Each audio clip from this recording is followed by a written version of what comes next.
I have a student who gave me a message last night on Facebook, and one of the messages that he's talking about is he's now doing his MBA, and one of the things that he's learned, and one of the most valuable things that he's learned through his MBA, is that you need to be open to continuous education if you would like to be up to date and current when it comes to your education.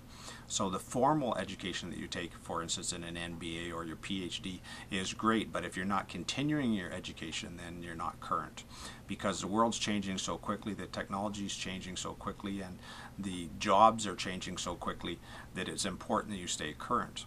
And one of the questions that he asked is, how do you train students in high school or in the traditional school system if the jobs that you're training them for don't even exist yet? And so I responded as following. This is my response. Providing students with tools to find the answer is what high school education is all about. Mental tools, not physical tools. Physical tools will change, so you can show them how to use a computer, but that's not going to help them any, because the computers are going to change so much by the time they actually get into the workforce. Elementary school is needed to give students a desire to learn, build curiosity, and teach them the basic reading, writing, and arithmetic skills.